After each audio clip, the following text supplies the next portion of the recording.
Great. Now, so far what we've done is focus on using Resochord with mainly percussive and drum type sounds.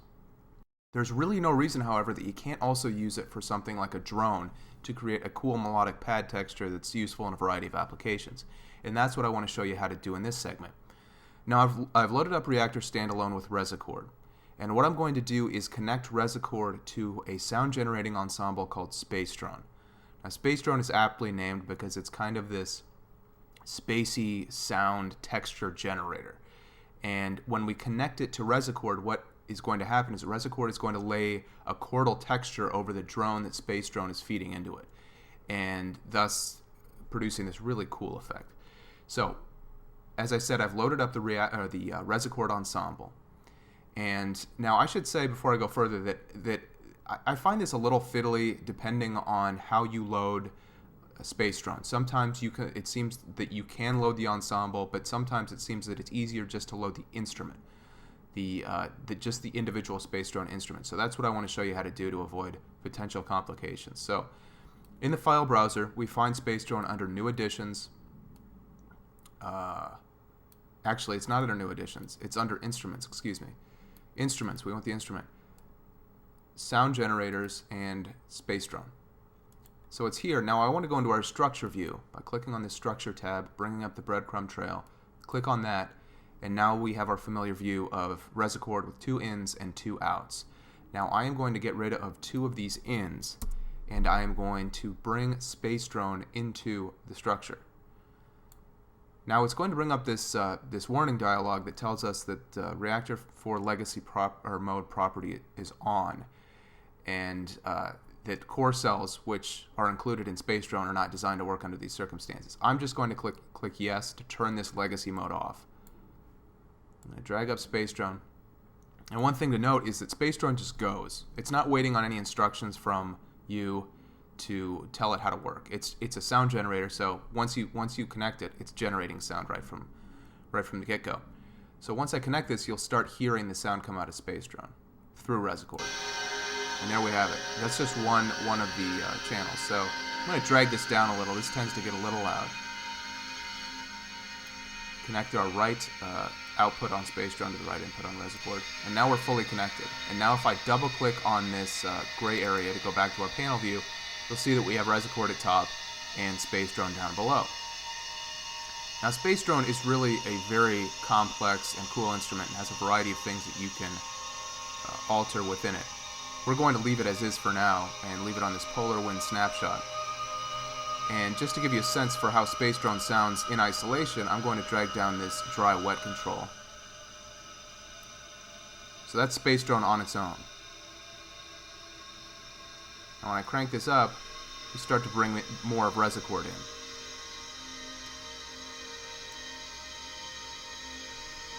Now this really depends on what you have dialed in for Resochord. If I come to the sum chord snapshot, it's much louder. But I can come to a snapshot like this and click on slot manual, for example, and move between chords.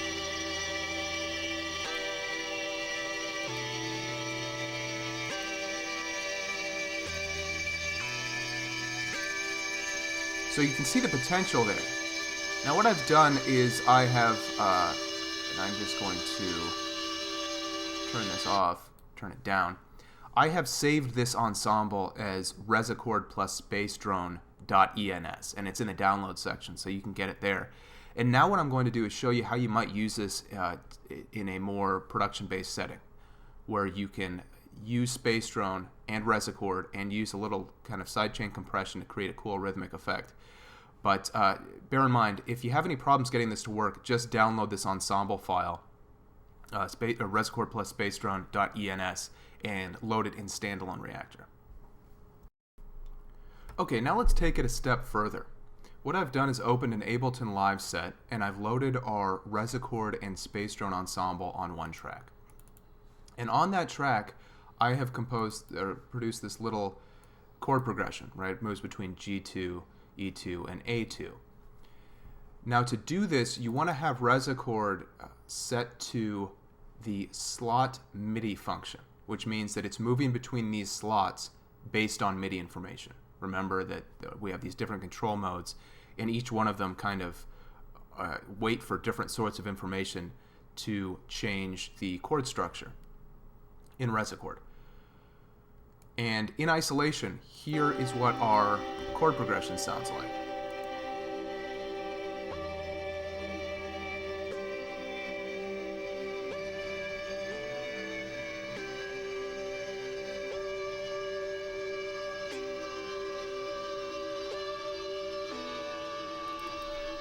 So here it's kind of this dreamy house vibe, right? It's kind of this far away, little ethereal sound. I'm going to click this off. What you'll find is that when producing with SpaceDrone and Resochord or any kind of drone sound, because they just keep going, it becomes a little distracting, so you might want to just toggle it on and off based upon what you're doing. Now, another thing I've added in here is an Ableton Live drum rack with the Grain Beams kit. So you can find this under Instruments, Drum Racks, Kits, and Grain Beams right here. I like this one. It just has some cool kind of techno sounds to it. That's why I've used it for this example. Now, to make this chord progression work more in line with a drum pattern, and what I've done is just created this 4-to-the-floor pattern. What we're going to do is put sidechain compression on Resochord, the Resochord SpaceDrone ensemble. Most of you probably know what sidechain compression is, but it's always good to have a refresher because it's one of those tricky concepts that you kind of forget what it is from time to time. So sidechain compression is something that listens for a particular sound and then kills the compression based on that sound. Now the effect of that is with something like a pad sound. It is to kind of create a space in that sound when the kick drum hits and therefore create a rhythmic pumping effect and have everything kind of lock in and produce this really nice rhythmic movement. So where we have this right now, we have this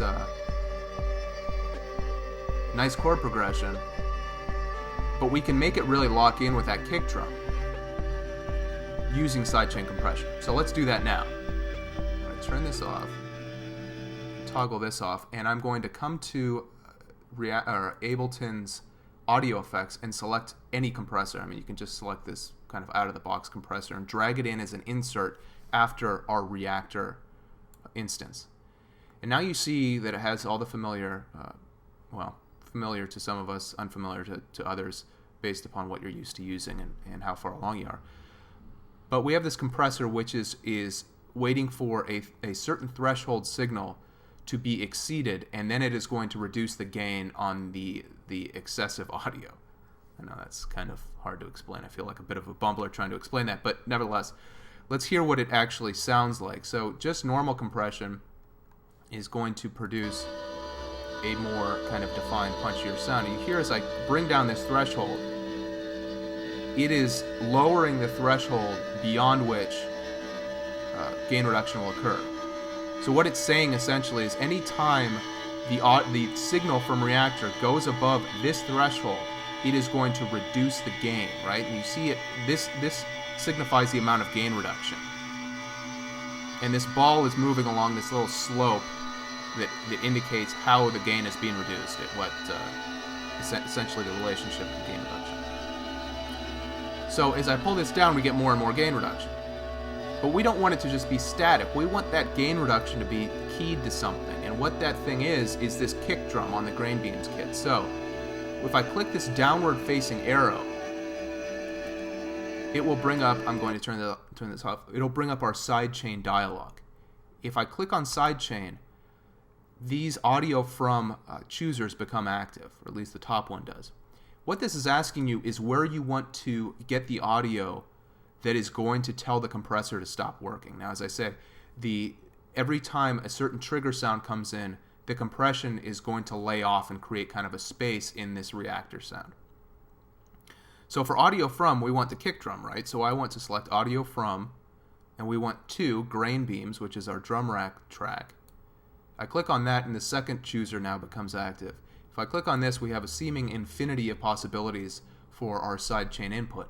What I want to select is Grain Beams, Grain Kick, Post Mixers, this third one down for our purposes. And now it's in there, and now you'll see that when we get the audio going. This track is moving in concert with the kick drum, indicating that it is the kick drum that is the input source for audio, for our sidechain compression. Now let's get this going again. And you hear this very kind of subtle pumping effect. Now the more I drag down the threshold, the more dramatic that effect will become.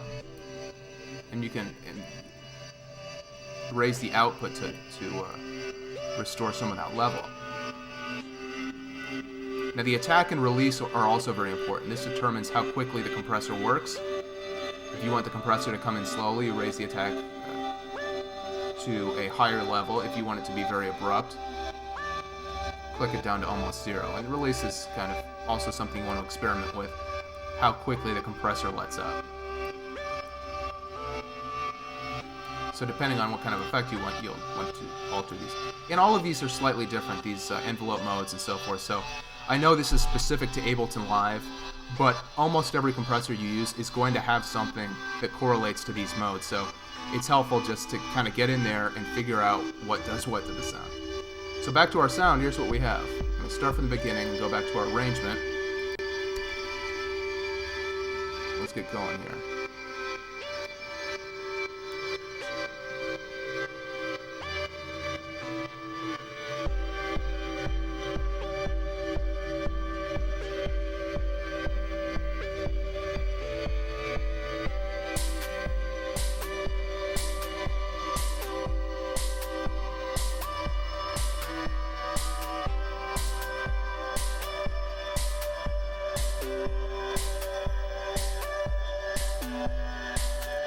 So the cool thing about this is that SpaceDrone is kind of continually changing. The sound is kind of continually evolving.